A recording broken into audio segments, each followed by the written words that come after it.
อ่ะสวัสดีครับ สวัสดีครับบ่าวเด่น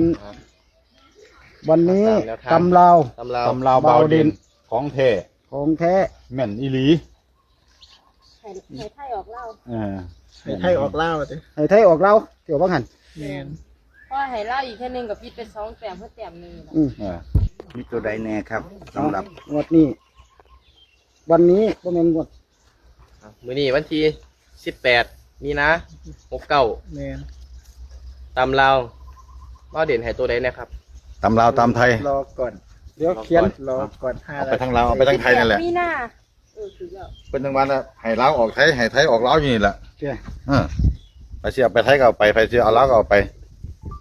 นอ ผู้ใดที่เก็บไปไทยพร้อมกันได้1 เมษายนพุ่น เดี๋ยวต้องมา แต่ว่าเราวันนี้18 มีนา69เนี่ยเอาไปเราก่อน นะเบาเด่นจมกระถาใส่พอพี่น้อง บ่าวเด่น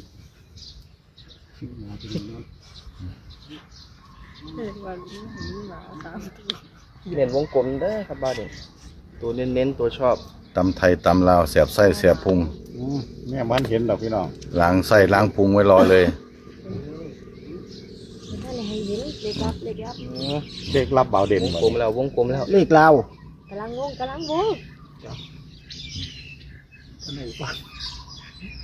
ห้มันครบทุกตัวได้บ้าวเด่น ตัวเด่นตัวกันตัวรอง คนมาขึ้นแทนลงเตรียมน่าจะบอกให้ หันได้ไหม หันมาเลย เลยครับ เพิ่ม เลยปิ้ง นี่ เราวันนี้ ไม่พูดนะครับพูดเดี๋ยวจะเคลื่อน ถึงงาน ได้หัน ครับ ดี สวยๆ ๆเบาเด่น สวยๆ นั่นเอาหาเก้า สวยๆครับ ต้องเน้นตามตัวเลยตัวนี้ เก้า 149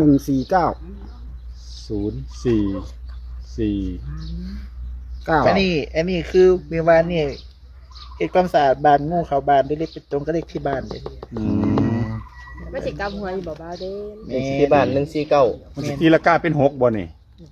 ให้พี่น้องไปกลับเอาเนาะ กลับเอาก็ได้ ตีลังกา 59 149 04แล้วก็49 ครับผม ฟันธงบ่